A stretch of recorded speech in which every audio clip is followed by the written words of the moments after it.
Hey y'all, welcome back to Right at the Wire. Well, as part of our Elements of Handicapping series, we are analyzing all the race replays for the Belmont contenders, their last race. So for this edition, we're going to be taking a look at Forte. I haven't seen him run in a while, so it's a good refresher. We're going to take a look at the Florida Derby, so let's take a look. Okay, so this is the Florida Derby, and as we recall, Forte had a disadvantageous post position. He was in the 11 hole, and the Florida Derby starts on a turn at Gulfstream for the most part. So he was up against it a little bit, as we recall, and so let's take a look and see how he did.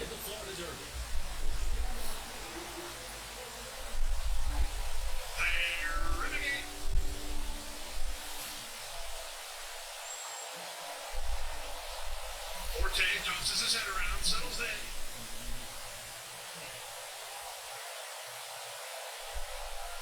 Jesus, took forever to get going, didn't it? So you see Forte, he broke pretty well, and he's wide, but he's able to settle in okay, just gravitate over, save some ground. You see Fort Bragg is up on the lead, and which we were a little surprised at to a degree. Thought Mr. Peaks would be on the lead.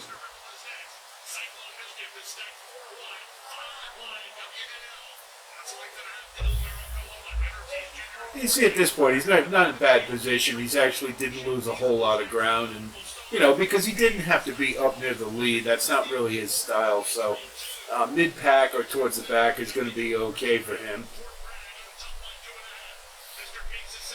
And we should see Mage make his famous big move he made pretty soon. Forte, he's about 4 wide, traveling pretty comfortably.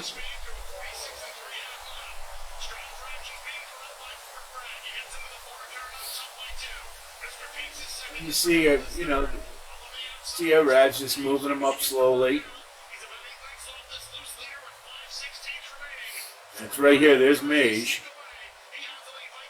Made that big move, and at the time you thought maybe he caught Forte flat-footed and was going to steal the race at this point.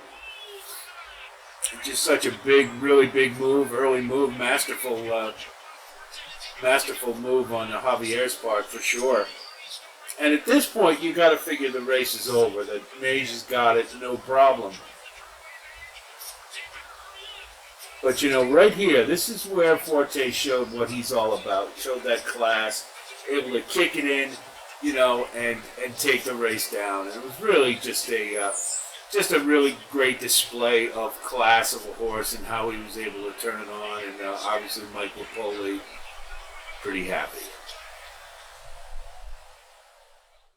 So it was nice to see get a refresher. I haven't seen that race in a while, and interestingly enough, Forte's almost in the same position he was in at Post Breeders' Cup, where he had the nice long layoff. So we know he can fire off a long layoff, so that shouldn't be a problem.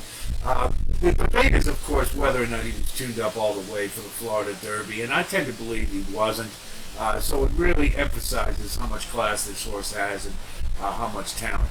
Now, the 1.5 miles is a little different animal than a 1.1 miles. We know this, and he is going to be at the back, and there's not a lot of pace in this race. So there are some questions of whether or not Forte will be able to take this one down. He's likely going to be the favorite. But we'll do a deeper dive and take a look at that. But based upon the form of the last race, if he comes back running what we expected was going to be a pretty good Derby, then I think he's definitely one to beat in this race for sure. We will continue with our race replay analysis of all the rest of the contenders, so be on the lookout for that. And of course, if you do like what you see here, please like and subscribe, and I'll be talking to you in the very near future. So until then, be well.